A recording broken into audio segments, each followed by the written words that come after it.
ಸಚಿವರಾಗಿದ್ರಿ ನೀವು, ಲಾಠಿ ಹೆಂಗಿರುತ್ತೆ ಅನ್ನೋದು ನಿಮ್ಗೆ ಗೊತ್ತು ಅಲ್ವಾ? ಅದ್ರ ರುಚಿನೂ ನೋಡಿದ್ದೀರಾ. ಅಶೋಕ್ ಅವರು ಆಗಿದ್ರು. ಅದರಿಂದ ಲಾಠಿ ಮೆಲ್ಲಿಗೆ ಹಿಂಗೆ ಮುಟ್ಟೋದಕ್ಕಾಗಲ್ಲ, ಅವರು ಬೀಸಲೇಬೇಕು. ಅಂದ್ರೆ ನಮ್ಮ ಪರವಾಗಿದ್ರೆ ಅವರು ನಮ್ಮ ಪಾರ್ಟಿ ಸ್ವಾಮೀಜಿ, ಇಲ್ಲ ಅಂದ್ರೆ ವಿರುದ್ಧ ಸ್ವಾಮೀಜಿ. ಲಾಠಿ ಚಾರ್ಜ್ ಕೇಳಿ ನೋಟ್ ಮಾಡಿ ಏನೆಲ್ಲ ಶುರುವಿನಲ್ಲಿ ಹೇಳಿದ್ದೀನಿ, ಪ್ರತಿಭಟನೆ ನಿಮ್ಮ ಹಕ್ಕು. ಗೋಲಿಬಾರ್ ಆಯ್ತಲ್ಲ, ನಿಮ್ ಸರ್ಕಾರ ಗಟ್ಟಿ ಇದ್ದಿದ್ರೆ ಆಕ್ಷನ್ ತಗೋಬೇಕಾಯ್ತು. ಪೊಲೀಸ್ನವರು ಅವ್ರನ್ನ ತಡೆಯೋದಕ್ಕೆ ಪ್ರಯತ್ನ ಮಾಡ್ತಾರೆ, ಅವ್ರಿಗೂ ಕಲ್ಲು ಹೊಡಿತಾರೆ. 24 ಜನಕ್ಕೆ ಗಾಯಗಳಾಗಿದ್ದಾವೆ ಪೊಲೀಸ್ನವರು. ಅವರು ನಮಗೆ ಮನುಷ್ಯರಲ್ವಾ? ಅದಾದ ಮೇಲೆ ಅವರು ಬಹಳ ರಿಸ್ಟ್ರೆಂಟ್ ಇಂದ ಲಘುವಾಗಿ ಲಾಠಿ ಚಾರ್ಜ್ ಮಾಡ್ತಾರೆ. ನಾ ಸುಳ್ಳು ಯಾಕೆ ಹೇಳಲಿರಿ? ನಾನು ಯಾಕೆ ಸುಳ್ಳು ಹೇಳ್ಬೇಕು ನಿಮಗೆ? ಸುಳ್ಳು ಹೇಳೋ ಪ್ರಶ್ನೆನೇ ಇಲ್ಲ, ಸತ್ಯನೇ ಹೇಳೋದು. ಈ ಸದನದಲ್ಲಿ ಸುಳ್ಳು ಹೇಳಂಗೇ ಇಲ್ಲ. 50% ಸುಳ್ಳೈತಿ. ಮಾತಾಡಿ. ಅಲ್ಲಲ್ಲ, ನಾ ಮುಗಿಸ್ಬಿಡ್ತೀನಿ, ಆಮೇಲೆ ಮಾತಾಡಿ. ಉತ್ತರ ಕೊಡ್ಲಿ, ಉತ್ತರ ಕೊಟ್ಟ ಮೇಲೆ ಮಾತಾಡಿ, ಚರ್ಚೆಗೆ ಅವಕಾಶ. ಹಂಗ ಮನುಷ್ಯತ್ಲಾರ್ದ ಹೊಡೆದಾರೆ ಅಧ್ಯಕ್ಷರೇ. ಗೃಹ ಸಚಿವರೇ ದಯವಿಟ್ಟು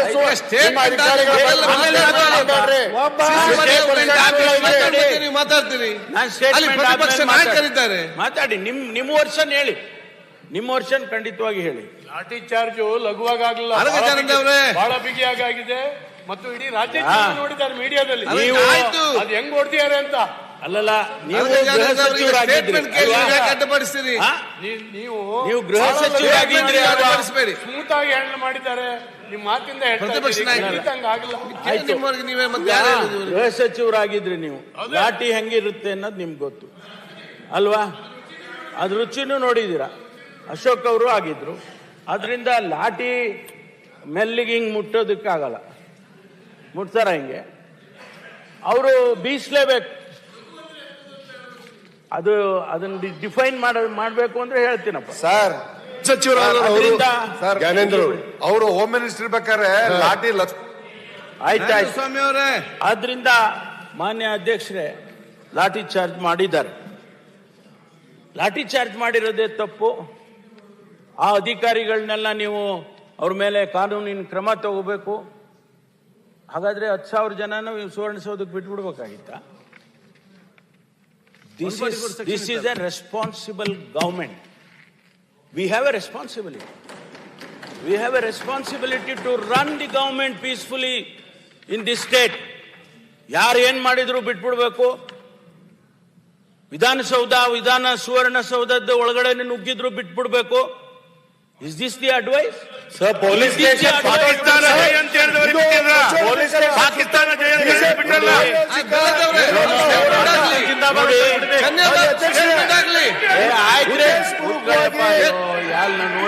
ಉದ್ದೇಶಪೂರ್ವಕವಾಗಿ ಆಯ್ತು, ಪಾಕಿಸ್ತಾನ ಜೈ ಅಂತ ಹೇಳಿ ಬಿಟ್ರಲ್ಲ. ಹೌದ್ರಿ, ನಾವು ಜವಾಬ್ದಾರಿ ಸರ್ಕಾರ. ವಿಧಾನಸೌಧದ ಒಳಗಡೆ ಪಾಕಿಸ್ತಾನ ಜೈ ಒಳಗ ಜವಾಬ್ದಾರಿ ಎಲ್ಲ ಇತ್ತು. ಜವಾಬ್ದಾರಿಯ ಸರ್ಕಾರ ಇದು. ಸ್ಟೇಟ್ಮೆಂಟ್ ಆಗಲಿ, ಯಾರು ಏನು ಮಾಡಿದ್ರು ಲಾಠಿ ಚಾರ್ಜ್ ಕೇಳಿ ನೋಟ್ ಮಾಡಿ ಏನೆಲ್ಲ ಶುರುವಿನಲ್ಲಿ ಹೇಳಿದ್ದೀನಿ, ಪ್ರತಿಭಟನೆ ನಿಮ್ಮ ಹಕ್ಕು. ಸ್ಟೇಟ್ಮೆಂಟ್ ಆದ ನಂತರ ಕೇಳಿ. ಪ್ರತಿಭಟನೆ ನಿಮ್ಮ ಹಕ್ಕು, ಬಟ್ ಪೀಸ್ಫುಲಿ. ಚಂದ್ರಬಸಪ್ಪ ಅವರೇ, ಮತ್ತೆ ನೀವು ಮಾತಾಡಿ. ಅದಕ್ಕೆ ಯಾಕೆ ಆಯ್ತು ಅನ್ನೋದನ್ನ ಯೋಚನೆ ಮಾಡಿಯಪ್ಪ. ಸುಮ್ಮನೆ ನೀವು ಯಾಕೆ ಲಾಠಿ ಚಾರ್ಜ್ ಆಯ್ತು ಅನ್ನೋದನ್ನ ಯೋಚನೆ ಮಾಡಿ. 10,000 ಜನ ಸುವರ್ಣಸೌಧಕ್ಕೆ ಬರ್ತಾರೆ ಅಂದ್ರೆ ಲಾಠಿ ಚಾರ್ಜು ಮಾಡಬಾರ್ದು, ಮುತ್ತಿಕ್ಬೇಕಾ? Is that what is the advice from the opposition? ಅದರಿಂದ ಮಾನ್ಯ ಅಧ್ಯಕ್ಷರೇ, ಇವತ್ತು ಸಮರ್ಥನೆ ಮಾಡುವ ಪ್ರಶ್ನೆ ಇಲ್ಲ, ಆದ್ರೆ ಘಟನೆ ಯಾಕಾಯ್ತು, ಹೆಂಗಾಯ್ತು, ಒಂದು ಸರ್ಕಾರ, ಒಂದು ಎಲೆಕ್ಟೆಡ್ ರೆಸ್ಪಾನ್ಸಿಬಲ್ ಗೌರ್ಮೆಂಟ್ ಹೇಗೆ ನಡ್ಕೊಳ್ಬೇಕು ಅನ್ನೋದ್ರ ಬಗ್ಗೆ ನಾನು ಇವತ್ತು ಹೇಳ್ತಾ ಇದ್ದೇನೆ. ಆದ್ರಿಂದ ಯಾರೂ ಕೂಡ ಈ ರಾಜ್ಯದಲ್ಲಿ ಕಾನೂನನ್ನ ಕೈಗೆತ್ತಿಕೊಳ್ಳೋದಕ್ಕೆ ನಾವು ಬಿಡೋದಿಲ್ಲ. ಸ್ಪಷ್ಟವಾಗಿ ಹೇಳ್ತಾ ಇದ್ದೇನೆ ಆಸ್ ಎ ಹೋಮ್ ಮಿನಿಸ್ಟರ್. ಯಾವುದೇ ಲಾ ಅಂಡ್ ಆರ್ಡರ್ ಅನ್ನ ಹತ್ತಿಕ್ಕೋದಕ್ಕೆ ಪ್ರಯತ್ನ ಮಾಡಿದರೆ ಯಾರಾದ್ರೂ ಕೂಡ ಅವ್ರು ಯಾರೇ ಆಗಿರಲಿ, ಯಾವುದೇ ಪಕ್ಷ ಆಗಿರಲಿ, ಯಾವುದೇ ಸಮುದಾಯ ಆಗಿರಲಿ, ನಾವು ಬಿಡೋದಿಲ್ಲ ಅನ್ನೋದನ್ನ ಬಹಳ ಸ್ಪಷ್ಟವಾಗಿ, ಯಾವ ಸಂಘಟನೆ ಆಗಲಿ ನಾವು ಬಿಡೋದಿಲ್ಲ ಅಂತ ಈಗ ಹೇಳಿ. ಇಡೀ ಘಟ್ಟನಲ್ಲಿ ಮಾನ್ಯ ಗೃಹ ಸಚಿವರು ಹೇಳ್ತಾ ಇದ್ದಾರೆ. ಅಲ್ಲ, ನಮ್ದು ಬೆಂಬಲ ಇದೆ. ಸಚಿವರು ಉತ್ತರ ಕೊಡಿ ಪೂರ್ತಿ. ಅಲ್ಲ, ನಮಗೆ ಮಾತಾಡಕ್ಕೆ ಅವಕಾಶ ಕೊಡಿ ಅಧ್ಯಕ್ಷರೇ, ನಾವು ಮಾತಾಡ್ತೀವಿ ಇದ್ರ ಸನ್ಮಾನ್ಯ ಅಧ್ಯಕ್ಷರೇ, ಅಶೋಕ್ ಒಂದೇ ಒಂದು ಸಣ್ಣದು. ತಾವು ಹೋಮ್ ಮಿನಿಸ್ಟರ್ ಆಗಿದ್ರು, ಅರಗ ಜ್ಞಾನೇಂದ್ರ ಅವರು ಹೋಮ್ ಮಿನಿಸ್ಟರ್ ಆಗಿದ್ರು. ಈ ಸಿಚುವೇಶನ್ ನಲ್ಲಿ ನೀವೇ ಇದ್ರೆ ನೀವು ಬಿಡ್ತಾ ಇದ್ರಾ?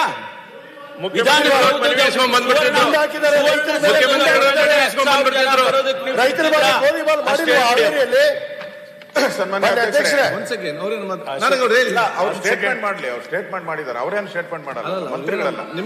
ಮಾತಾಡ್ತೀನಿ, ಆಮೇಲೆ ಕ್ಲಾರಿಫಿಕೇಶನ್ ಕೇಳಿ, ಅವರು ಕ್ಲಾರಿಫಿಕೇಶನ್ ಕೇಳಿ. ನಮ್ದೇನು ಅಭ್ಯಂತರ ಇಲ್ಲ, ಎಲ್ಲರೂ ಮಾತಾಡ್ಲಿ, ಅವರು ಮಾತಾಡ್ಲಿ, ನಾಡಗೌಡರು ಮಾತಾಡ್ಲಿ, ನಮ್ದೇ. ಸನ್ಮಾನ್ಯ ಅಧ್ಯಕ್ಷರೇ, ನಾನೇನು ಹೆಚ್ಚಿಗೆ ಮಾನ್ಯ ಗೃಹ ಸಚಿವರು ಬೆಳಗ್ಗೆನೆ ಬಂದು ವಿಧಾನಸಭಾ ಅಧಿವೇಶನ ನಡೀತಾ ಇದೆ. ಬೇರೆ ಸಂದರ್ಭದಲ್ಲಿ ಆಗಿದ್ರೆ ನಾವು ಕೇಳ್ತಾ ಇರಲಿಲ್ಲ. ವಿಧಾನಸಭಾ ಅಧಿವೇಶನ ನಡೆಯುವಂತ ಸಂದರ್ಭದಲ್ಲಿ ಮತ್ತೆ ನಮ್ಮ ವಿಧಾನಸಭಾ ಸದಸ್ಯರುಗಳು, ನಮ್ಮ MLAಗಳು ಆ ಒಂದು ಪ್ರತಿಭಟನೆಯಲ್ಲಿ ಭಾಗವಹಿಸ್ತಾ ಇದ್ದಾರೆ. ಸೊ ನನಗನ್ಸ್ತದು ತಾವು ಹೊಸ ಪೀಠ ಮಾಡಿಸಿದ್ದೀರ, ಬಹಳ ಕಳೆ ಇರುವಂತ ಪೀಠ ಮಾಡಿಸಿದ್ದೀರ.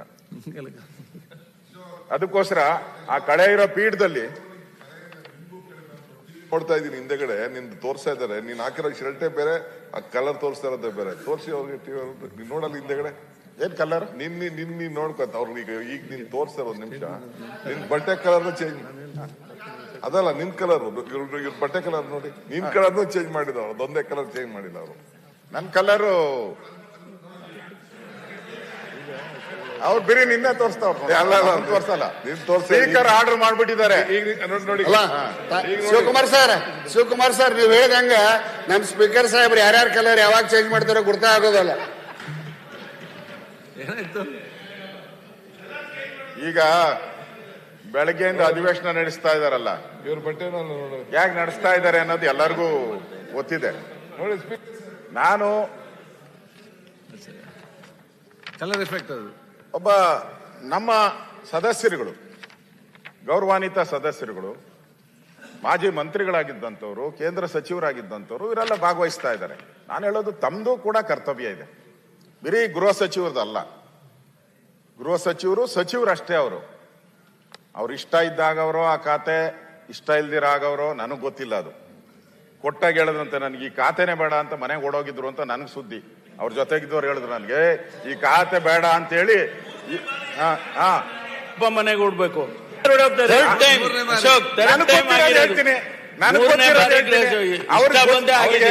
ಅವ್ರಿಗೆ ಗೊತ್ತಿಲ್ಲದೆ ಇರೋದು ನನ್ಗೆ ಗೊತ್ತಿದೆ. ಅದಕ್ಕೆ ನಾನು ಹೇಳೋದು, ತಮ್ಮ ಜವಾಬ್ದಾರಿ ತಾವು ಗೃಹ ಸಚಿವರಿಗೆ ಸ್ಟೇಟ್ಮೆಂಟ್ ಕೊಡಿಸ್ಬೇಕಾಯ್ತು, ಅದನ್ನ ಕೊಡ್ಲಿಲ್ಲ. ಮೊನ್ನೆ ನಾವು ಅನುಭವ ಮಂಟಪದ ಒಂದು ತೈಲ ಚಿತ್ರವನ್ನ ಅನಾವರಣ ಮಾಡಿದ್ರಿ. ಈಗ ರಿಯಲ್ ಆಗಿ ನಮ್ಮ ಸರ್ಕಾರದವರು ಈ ರೈತರಿಗೆ, ಪಂಚಮಶಾಲಿಗಳೆಲ್ಲ ರೈತರು, ಅದರಲ್ಲಿ ಇವರು ಕೂಡ ಇದ್ರು, ಏನೋ ಮರಾಠ ಸಮುದಾಯದವರು ಕೂಡ, ಅವರಿಗೆ ನಿಜವಾದಂತ ಅನುಭವ, ಲಾಠಿ ಅನುಭವ ಹೆಂಗೆ ಅನ್ನೋದನ್ನ ತಾವು ತೋರಿಸಿದ್ದೀರ. ಸರ್ಕಾರ ಹೇಳ್ತು ನಾವು ಅನುಭವ ಮಂಟಪ ಅಂತ. ನಿಜವಾದಂತ ಯಾರು ಭಕ್ತರಿದ್ದಾರೆ, ಅನುಯಾಯಿಗಳಿದ್ದಾರೆ, ಬಸವಣ್ಣವರ ಅನುಯಾಯಿಗಳಿಗೂ, ಅವ್ರಿಗೆ 10,000 ಜನ ಬಂದಿದ್ರಲ್ಲ, ಅವ್ರಿಗೆ ಅನುಭವ ತೋರಿಸಿದ್ದೀರ ತಾವು ಅಲ್ಲೇ ಹೇಳಿದ್ರು ಮುಖ್ಯಮಂತ್ರಿಗಳು, ದಯೆಯೇ ಧರ್ಮದ ಮೂಲ ಅಂತ ಭಾಷಣ ಮಾಡ್ಬೇಕಾದ್ರೆ ದಯೆಯೇ ಧರ್ಮ. ಇಲ್ಲಿ ದಯೆ ಇಲ್ದಂಗ್ ಹೊಡೆದಾಕಿದ್ದೀರ ನೀವು. ಕುಂದ್ರಲ್ಲ, ಗೋಲಿಬಾರ್ ಮಾಡಿದ್ರಲ್ಲ, ಅದು ಸೈಲೆಂಟ್. ಮತ್ತೆ ಗೃಹ ಸಚಿವರು ಒಂದು ವೀರಾವೇಶದ ಒಂದು ಮಾತನ್ನ ಕೊನೆಗೆ ಕೂತಿದ್ದು ಎದ್ದು ಹೇಳಿದ್ರು ವೀರಾವೇಶದಿಂದ, ಏನ್ರಿ 10,000 ಜನ ಬಂದ್ರೆ ನಾವು ಬಿಟ್ಟು ಬಿಡ್ಬೇಕಾ ನಾವು ಅಂತೇಳಿ, ಮುತ್ತು ಕೊಡ್ಬೇಕಾ ಅಂತೇಳಿ. ಗೃಹ ಸಚಿವರೇ, ಆ ಜನಾಂಗದವರು, ರೈತರವರು, ಮುತ್ತು ಕೊಡೋ ಜನನೇ ಅವರು, ಅನ್ನ ಕೊಡೋ ಜನ ಅವರು. ಅವ್ರ ಮೇಲೆ ಲಾಠಿ ಎತ್ತಬಾರದು ನೀವು. ದೇಶಕ್ಕೆ ತುತ್ತು ಕೊಡೋರು ಅವರು. ದೇಶಕ್ಕೆ ತುತ್ತು ಕೊಡೋರು ಅವರು. ಇದ್ರ ಮೇಲೆ ಗೋಲಿಬಾರ್ ಮಾದರಿ ನಡೀತೈತಿ, ಇಲ್ಲಿ ಲಾಠಿ ಚಾರ್ಜ್ ಮಾಡಿದ್ರೆ ನಡೆಯೋದಿಲ್ಲ. ಗೃಹ ಸಚಿವರು ಹೇಳ್ಬಾರ್ದು. ನಾನು ರೈತರ ಮೇಲೆ ಜೀಪ್ ಹೊಡೆದ್ರಿ, ನೀವು ಜೀಪ್ ಹೊಡೆದ್ರಿ, ಸಚಿವರು ಜೀಪ್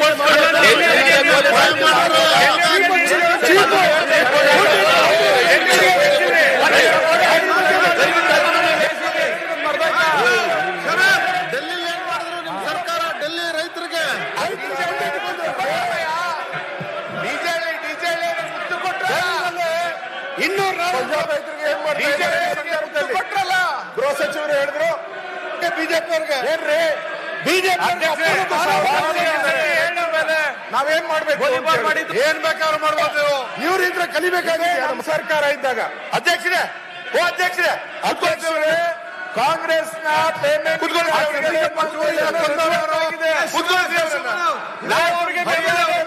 ಇಲ್ಲ, ನೀವು ಮಾತಾಡಲಿ, ಕೂತ್ಕೊಳ್ಳಿ, ಇದೆ ಕೂತ್ಕೊಳ್ಳಿ. ಹಾವೇರಿನಲ್ಲಿ ಗೊಬ್ಬರ ಕೆಳಕ್ ಅವ್ರು ಮಾತಾಡ್ಲಿ, ಯಾಕೆ ಮಾತಾಡ್ಲಿಕ್ಕೆ ಅವಕಾಶ ಕೊಡಿ. ಆಯ್ತು, ಮತ್ತೆ ನೋಡಿ, ನೀವು ಮತ್ತೆ ಮಾತಾಡಿ, ಅವ್ರು ಮಾತಾಡಿ ಆಗ್ಲಿ. ನೀವೇನ್ ಮಾತು ಯಾರಿಗೂ ಕೂಡ ಕೇಳುದಿಲ್ಲ.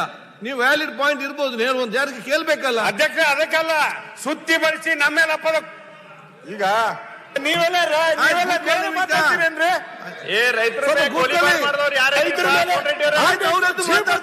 ಮಾತಾಡಾಗ್ತದೆ ಈಗ ಮಾತಾಡ್ತೀರಿ.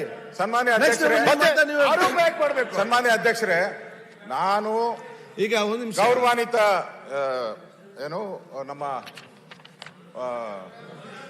ಹೋಮ್ ಮಿನಿಸ್ಟ್ರು ಅವ್ರು ಏನು ಹೇಳಿದಾರೋ ಅದಕ್ಕೆ ಕ್ಲಾರಿಫಿಕೇಶನ್ ಕೊಡ್ತಾ ಇದ್ದೀನಿ.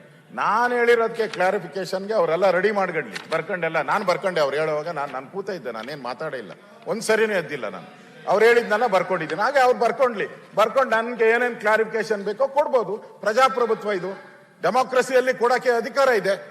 ಅದೇ ಥರ ತಗೊಳಕ್ಕೂ ಇರ್ಬೇಕಲ್ಲ. ನಾವು ಹೇಳಿದ್ರು ಗೃಹ ಸಚಿವರು, ಏನ್ರಿ 10,000 ಜನ ಬಂದ್ಬಿಟ್ರೆ ಏನು ಬಿಟ್ಬಿಡ್ಬೇಕಾ ವಿಧಾನಸೌಧಕ್ಕೆ ಅಂತ ಮಾತಾಡ್ಬೇಕು. ನಾನು ಸ್ವಾಮಿ ಅವರು ಅವ್ರು ಮಾತಾಡಿ, ಮಾತಾಡಿ ಹೊಡೆದಾಕಿರಿ ಎಲ್ಲರೂ ರೈತರ.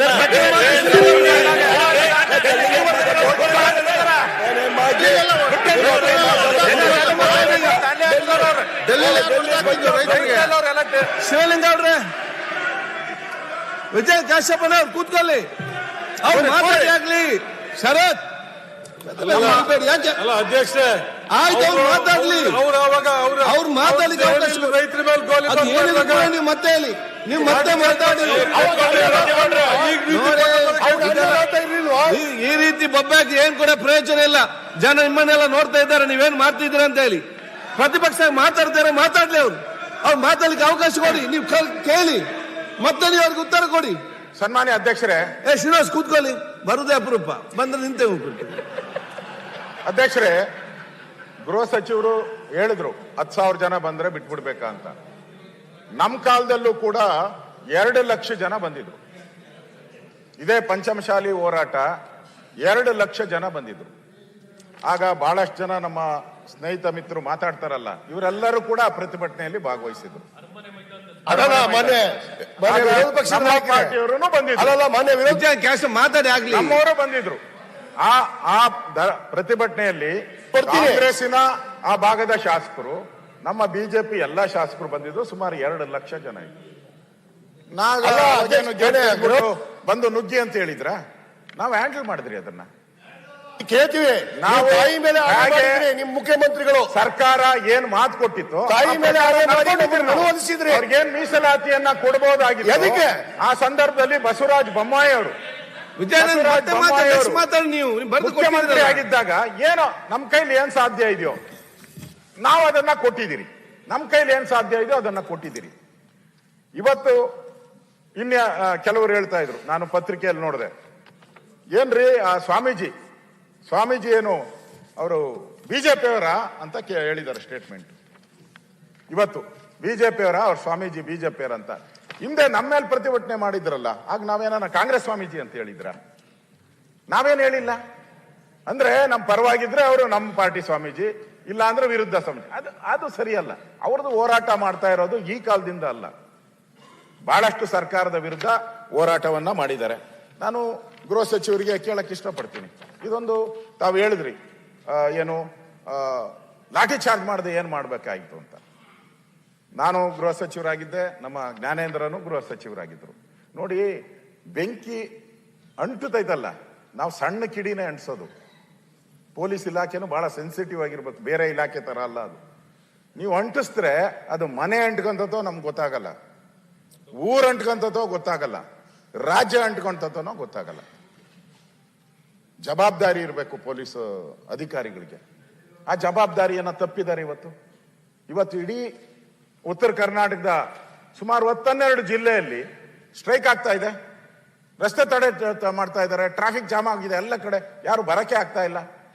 ಈ ಸಣ್ಣ ಘಟನೆಯಿಂದ ಸಮಾಧಾನ ಮಾಡ್ಬೋದಾಯ್ತು. ಸ್ವಾಮೀಜಿಯವರು ಹೇಳಿದ್ದಾರೆ, ಏನ್ ಹೇಳಿದ್ದಾರೆ ಇಲ್ಲಿ, ಅದನ್ನು ಕೂಡ ಚರ್ಚೆ ಆಯ್ತು. ಸ್ವಾಮೀಜಿಯವರು ಏನ್ ಹೇಳಿದ್ದಾರೆ, ನಮ್ಮನ್ನ ಕರೆದೇ ಇಲ್ಲ, ಸಿಎಂ ಮಾತುಕತೆ ಕರೆದಿಲ್ಲ ಅಂತ ಸ್ವತಃ ಸ್ವಾಮೀಜಿಯವರೇ ಹೇಳಿದ್ದಾರೆ. ಹೇಳಿ, ಆಮೇಲೆ ಪರವಾಗಿಲ್ಲ. ನಮ್ಮ CC ಪಾಟೀಲ್ ಹೇಳಿದ್ದಾರೆ, ಅವರು ಅಲ್ಲೇ ಇದ್ರು, ಕರೆದಿಲ್ಲ ಅಂತ. ನಾನು ಹೇಳೋದು, ಇದು ಬಹಳ ವಿಚಾರ, ಇದು ಮೀಸಲಾತಿ ವಿಚಾರ ಇದೆಯಲ್ಲ, ಬಹಳ ಸೆನ್ಸಿಟಿವ್. ಮುಖ್ಯಮಂತ್ರಿಗಳು ಅಲ್ಲಿ ಹೋಗಿ 1-2 ನಿಮಿಷ ಮಾತಾಡಿದ್ರೆ ಮುಗ್ದೇ ಹೋಗ್ಬಿಡೋದು. ಹಿಂದೆ ಹಾಗೆ ಒಂದ್ಸರಿ ಮಾಡಿದ್ರು, ಬೆಂಗಳೂರಿಂದ ಮೈಸೂರಿಗೆ ಹೋಗ್ತಾ ಇದ್ರು, ಒಬ್ಬ ರೈತ ಆತ್ಮಹತ್ಯೆ ಆಗೋಯ್ತು ಮಂಡ್ಯದಲ್ಲಿ. ಅದೇ ದಾರಿಯಲ್ಲಿ ಹೋಗ್ತಾ ಇದ್ರು, ಯಾರೋ ಹೇಳಿದ್ರು ಸರ್ ಇಲ್ಲೇ ಮನೆ ಅಂತ, ಭೇಟಿ ಮಾಡದಿರೋದು ದೊಡ್ಡ ಇಶ್ಯೂ ಆಗೋಯ್ತು. ಅದು ಇವತ್ತು ಅದೇ ತರ ಇಶ್ಯೂ ಆಗಿದೆ. ಸಣ್ಣ ಒಂದು ಇದು ಘಟನೆ. ಇವತ್ತು ಈ ತರ ಪ್ರತಿಭಟನೆ ಯಾವ ಮುಖ್ಯಮಂತ್ರಿ ಬಂದಿದ್ರು ಅವರೆಲ್ಲರೂ ಕೂಡ ಯಾವ ಮುಖ್ಯಮಂತ್ರಿಗಳು ಹೋಗಿ ಅದನ್ನ ಅಲ್ಲಿ ಸ್ವೀಕಾರ ಮಾಡೋರು ಇದನ್ನ ಅಂತ ಹೇಳಿ ದಯಮಾಡಿ ಹೇಳ್ಬೇಕು.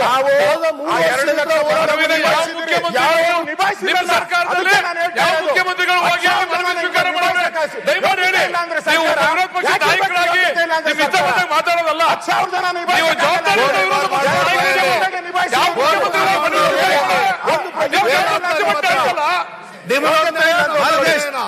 ಅಧ್ಯಕ್ಷರೇ ನೋಡಿ, ಅವರು ಇವತ್ತು ದಯೆ ಇಲ್ಲ ಅಂತ ಹೇಳಿದನಲ್ಲ, ಅವ್ರು ಹೊಡೆದಿರೋ ಫೋಟೋಗಳು ನೋಡಿ, ರಕ್ತ ಬರ್ತಾ ಇದೆ ಫೋಟೋಗಳು. ಗೋಲಿಬಾರ್ ಅದು ಏನ್ ಹೇಳ್ತೀರಿ? ಈಗ ಅವಶ್ಯಕತೆ ಇತ್ತಾ ಇದೆಲ್ಲ ನೋಡಿ. ಈಗ ನಾನು ಹೇಳೋದು, ಪೊಲೀಸ್ ಅಧಿಕಾರಿಗಳ ಯಾರವ್ರಿಗೆ ಸೂಚನೆ ಕೊಟ್ಟವರು ಲಾಠಿ ಚಾರ್ಜ್ ಮಾಡ್ಬೇಕು ಅಂದ್ರೆ ಅಟ್ಲೀಸ್ಟ್ ಬಹಳ ಯೋಚನೆ ಮಾಡ್ಬೇಕಾಯ್ತು ಪೊಲೀಸರು. ಇವತ್ತು ಆ ಯೋಚನೆನೇ ಮಾಡದೆ ಇವತ್ತು ಅನಾಹುತ ಆಗಿದೆ. ಆದ್ರಿಂದ ಇದು ಸರ್ಕಾರದ ಫೇಲೂರು. ನಿಮ್ ಸರ್ಕಾರ ಇದ್ದಾಗ ಗೋಲಿಬಾರ್ ಆಯ್ತಲ್ಲ, ಅವಾಗ ನಿಮ್ ಸರ್ಕಾರ ಏನ್ ಮಾಡ್ತಾ ಇತ್ತು? ಕಾನೂನು ಗೋಲಿಬಾರ್ ಆಯ್ತಲ್ಲ, ನಿಮ್ ಸರ್ಕಾರ ಏನ್ ಮಾಡ್ತಾ ಇತ್ತು? ಸರ್ಕಾರ ಗಟ್ಟಿ ಇದ್ದಿದ್ರೆ ಆಕ್ಷನ್ ತಗೋಬೇಕಾಯ್ತು. ಪೊಲೀಸರ ಮೇಲೆ ಬಿಟ್ರು, ಆಕ್ಷನ್ ಇಚ್ಛೆ ಮಾಡಿದ್ದಾರೆ. ಅವ್ರ ಮೇಲೆಲ್ಲ ಕ್ರಿಮಿನಲ್ ಕೇಸ್ ಹಾಕಿದ್ದಾರೆ. ಬೇಲ್ ಸಿಗಬಾರ್ದು ಅವ್ರಿಗೆ, ಯಾರಿಗೂ ಬೇಲ್ ಸಿಗಬಾರ್ದು. ಇವತ್ತಾರು ಪತ್ರಕರ್ತರು ಕೇಳಿದ್ರು, ಅಲ್ಲೋ ಧರಣಿ ಮಾಡ್ಬೇಕಾದ್ರೆ ಸ್ವಾಮೀಜಿನೇ ಬಂಧಿಸಿದ್ದೀರಾ ಅಂತ. ಏನಿದು? ಈ ಸರ್ಕಾರದಲ್ಲಿ ಏನು ಮಂತ್ರಿಗಳು ಮಾತು ಕೇಳ್ತಾರೋ ಅಧಿಕಾರಿಗಳು, ಇಲ್ಲ ಅಧಿಕಾರಿಗಳು ಮಂತ್ರಿ ನಡೆಸ್ತಾರೋ, ಏನು ಅರ್ಥನೇ ಆಗ್ತಾ ಇಲ್ಲ ನಮ್ಗೆ. ಅದಕ್ಕೋಸ್ಕರ ನಾನು ಇನ್ನೂ ನಮ್ಮ ಮಾತಾಡ್ತಾರೆ, ನಮ್ಮ ಬೇಡಿಕೆ ಏನು, ಈ ಸರ್ಕಾರ ಯಾವ ಆಗಿದೆ ಹೆಚ್ಚು ಕಡಿಮೆ ಆಗಿ ಯಾರಾದ್ರೂ ತೀರ್ಕೊಂಡಿದ್ರೆ ಏನಾಗೋದು? ಇವತ್ತು ನಾವು ಅಧಿವೇಶನ ನಡ್ಸಕ್ಕೆ ಆಗ್ತಾ ಇರಲ್ಲ, ಪೂರ್ತಿ ಅಧಿವೇಶನನೇ ಕ್ಲೋಸ್ ಮಾಡ್ಬೇಕಾಯ್ತು. ಆ ಪರಿಸ್ಥಿತಿ ನಿರ್ಮಾಣ ಆಗ್ತಾ ಇತ್ತು. ಅದಕ್ಕೆ ಸರ್ಕಾರ, ನನ್ನ ಮೊದಲ ಬೇಡಿಕೆ, ಸರ್ಕಾರ ಆ ಜನಾಂಗಕ್ಕೆ, ಆ ಲಿಂಗಾಯತ ಸಮುದಾಯಕ್ಕೆ ಕ್ಷಮಾಪಣೆಯನ್ನ ಕೇಳಬೇಕು ಅಂತೇಳಿ ನಾನು ಆಗ್ರಹ ಮಾಡ್ತಾ ಇದ್ದೀನಿ. ಕ್ಷಮಾಪಣೆ ಕೇಳಬೇಕು ಅವರು. ಆ ಪೊಲೀಸ್ ಅಧಿಕಾರಿಗಳು ಯಾರು ಲಾಠಿ ಚಾರ್ಜ್ಗೆ ಅವಕಾಶ, ಅದು ಹೊಡೆಯೋದಕ್ಕೂ ಒಂದು ಇದಿದೆಯಲ್ಲ, ರಕ್ತ ಬರಂಗೆ ಯಾರನ್ನ ಹೊಡಿತಾರ? ಎಲ್ಲ ಪೊಲೀಸ್ ಅಧಿಕಾರಿಗಳ ಮೇಲೆ ಕೊಡ್ಬೇಕು, ಎರಡನೇ ಬೇಡಿಕೆ. ಮತ್ತೆ ಆ ದಾಖಲಾಗಿರುವಂತ ಪ್ರಕರಣ ಏನಿದೆ ಅವ್ರ ಮೇಲೆ, ಅದನ್ನ ಕೂಡಲೇ ವಾಪಸ್ ತೆಗಿಬೇಕು. ಅವ್ರೇನು ಸ್ವಂತ ಕೆಲಸಕ್ಕೆ ಏನ್ ಬಂದಿರಲ್ಲ, ಅವರು ಸಮಾಜದ ಕೆಲಸಕ್ಕೆ ಬಂದಿದ್ದಾರೆ. ಸಮಾಜಕ್ಕೆ ಒಳ್ಳೇದಾಗ್ಲಿ ಅಂತ ಹೋರಾಟಕ್ಕೆ ಬಂದಿದ್ದಾರೆ. ಈ ಹೋರಾಟದ ನೀವು ಹತ್ತಿಕ್ಕುವಂತ ಪ್ರಯತ್ನ ಮಾಡಿದ್ರೆ ನೀವು, ನಾನು ಕೇಳ್ತೀನಿ ಅವ್ರನ್ನ, ನೀವರು ಹೇಳಿದ್ರು ಗೃಹ ಸಚಿವರು ಏನ್ ಬಿಟ್ಬಿಡ್ಬೇಕಾಯ್ತಂತ. ನಾನೇ ನೋಡಿದ್ದೀನಿ ನಮ್ಮ ಸನ್ಮಾನ್ಯ DK ಶಿವಕುಮಾರ್ ಅವರು ಆ ಬ್ಯಾರಿಕೇಡ್ ಹತ್ತು ನಿಂತ್ಕೊಂಡ್ಬಿಟ್ಟಿದ್ರು ಹಿಂಗೆ. ನಾವು ಮುಖ್ಯಮಂತ್ರಿ, ನಮ್ಮ ಸರ್ಕಾರ ಇದ್ದಾಗ ವಿಧಾನಸೌಧ ಮುಂದೆ ಅಲ್ಲ, ಅವರು ಕಾಂಗ್ರೆಸ್ ಅಧ್ಯಕ್ಷರು, ಪ್ರತಿಭಟನೆ ಅಲ್ಲ ಕಾಂಗ್ರೆಸ್ ಅಧ್ಯಕ್ಷರು, ಅವರು ಮಂತ್ರಿಗಳು ಇಷ್ಟೊತ್ತು ಹೇಳಿದ್ರು SM ಕೃಷ್ಣ ಅವರ ಜೊತೆ ಹೆಂಗಿದ್ರು ಅನ್ನೋದನ್ನ ಹೇಳಿದ್ರು. ಅವರೇ ಕಾನೂನನ್ನ ಉಲ್ಲಂಘನೆ ಮಾಡಿ ಬ್ಯಾರಿಕೇಡ್ ಮೇಲೆ ಹತ್ತಿ ನುಗ್ತಾರೆ ಅಂತ ಹೇಳಿದ್ರೆ ಈ ಜನ ಅದಕ್ಕಿಂತ ಒಂದ್ ಹೆಜ್ಜೆ ಮುಂದೆ ಹೋದ್ರು ತಪ್ಪೇನೈತೆ? ನೀವು ಹಂಗಾದ್ರೆ ಪ್ರಚೋದನೆ ಮಾಡ್ತಾ ಇದ್ದೀರಾ, ನೀವು ಕುಮ್ಮಕ್ಕು ಕೊಡ್ತಾ ಇದ್ದೀರಾ, ನೀವು ಜನರಿಗೆ ಕುಮ್ಮಕ್ಕು ಕೊಡ್ತಾ ಇದ್ದೀರಾ. ಸಾಮಾಜಿಕ ಹೋರಾಟ ನೀವಿದ್ರೆ ಜ್ಞಾನೇಂದ್ರ? ಕೊಟ್ಟಿದ್ದಾರೆ ಜ್ಞಾನೇಂದ್ರ ಹೇಳಿದ್ರು ಪಾಪ ಅಮಾಯಕರನ್ನ ಬಲಿ